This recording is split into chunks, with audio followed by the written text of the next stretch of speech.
कुछ अच्छी चीजें पूछी आपने कि लोग क्यों कहेंगे आपका देश बनाने के लिए आए। जब तक आप मेक इन इंडिया नहीं कहोगे वो कैसे इम्प्रेस्ड होंगे। तो या तो आप बेवकूफ बना रहे हो, मेक इन इंडिया बनाने का नारा देते हो और आपकी इच्छा है कि मेक इन इंडिया, तो बदमाशी नहीं चलती है लंबे समय तक। चाइना की बात हम ज्यादा ना करें क्योंकि चाइना तो ऐसा है कि भारत की फैक्ट्रियां भी वहां जाके सामान बनवा रही, फिलिप्स हो या दूसरी कंपनियां हैं, ट्यूबलाइट से लेके पंखे से लेके सब चीजें बन रही हैं और भारत की फैक्ट्रियां भी वहां हैं।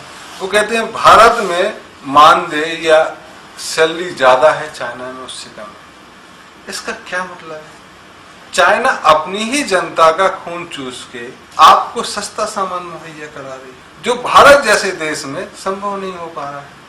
यही ना मतलब हुआ।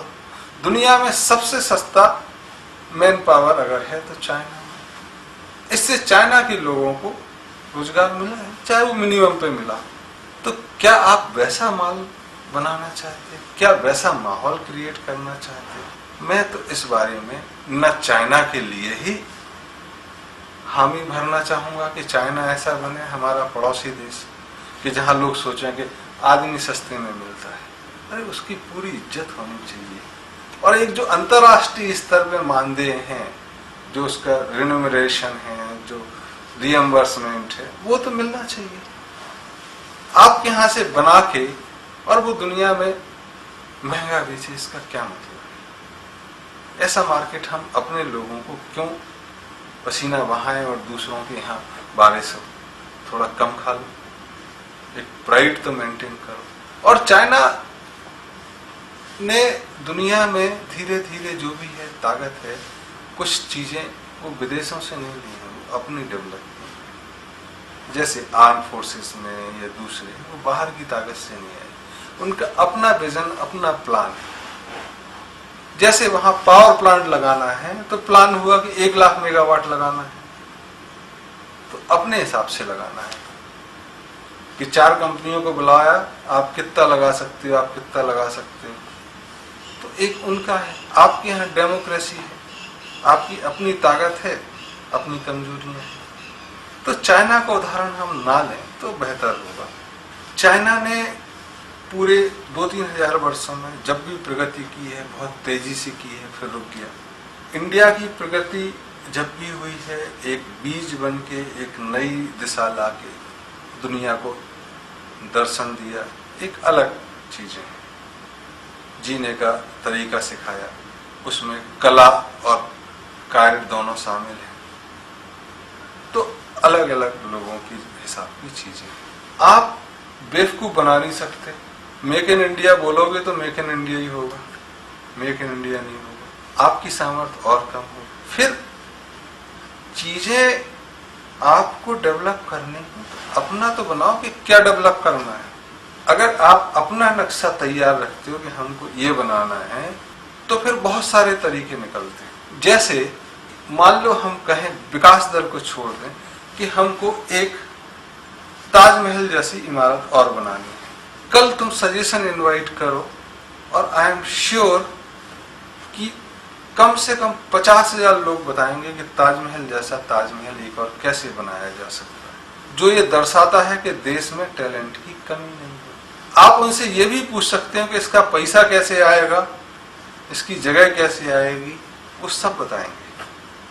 करने की आजादी, करने का पहला कदम ये जरूरी है। इसके लिए दुनिया में जाने की जरूरत नहीं है, आपके यहाँ ही चीजें काफी है। तब आप अपनी एक करेंसी को ऊपर उठा पाएंगे, तब अपने प्राइड को ऊपर उठा पाएंगे, जो दुनिया में जीने के लिए बहुत जरूरी है।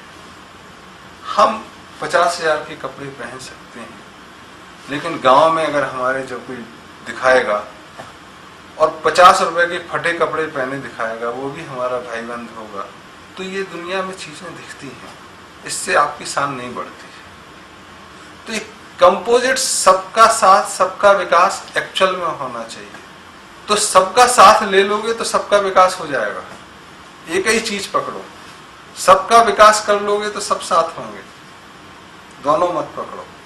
और अगर हमको करने का मौका मिलेगा या हम करें आगे, तो सबसे महत्वपूर्ण होता है कि लोगों को अपॉर्चुनिटी दो। उनके आइडियाज को फलीभूत होने के लिए मैदान। तब आप वेंचर कैपिटलिज्म की जो बात थोड़ी सी अभी मौजूदा सरकार ने की है, मुद्रा नाम से 10,000 से 10 लाख तक का लोन, 10 करोड़ तक का भी दिलाएं।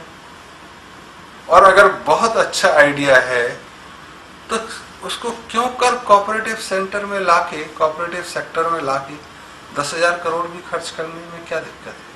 वह क्यों विदेशियों के लिए या कुछ खास लोगों के लिए रहे? अगर एक रिसर्च डेवलप करते हैं और वो लगता है लोगों को कि रिस्क टेकिंग कैपेसिटी के लिए इसको चुना जा सकता है, तो उसको चुना जाना चाहिए। तब ऐसे लोगों की एक कमेटी बननी चाहिए, वाइज लोगों की, जो एक निर्णय ले कि हाँ इस पे हम रिस्क ले सकते हैं। ये एक आदमी का निर्णय ना हो, चाहे वह मंत्री हो, प्रधानमंत्री हो, या एक नीति आयोग का निर्णय ना हो। ऐसे कई सेंटर होने चाहिए, सो कॉल्ड एक्सपर्ट्स ग्रुप। अब नई चीजों के लिए एक्सपर्ट पुराना कैसे हो सकता है? तो एक्सपर्ट नहीं, वाइज लोगों की जरूरत है, इंटेलिजेंट लोगों की जरूरत नहीं, जो दिल की बात सुने कि हाँ ये बच्चा ठीक बोल रहा है, इस पे 10 लाख रुपए खर्चे जा सकते हैं और 10 करोड़ भी खर्चे, वैसी चीजें आपको चाहिए। तब आप अपने यहाँ खुशहाली रखेंगे और दूसरे के यहाँ खुशहाली होगी।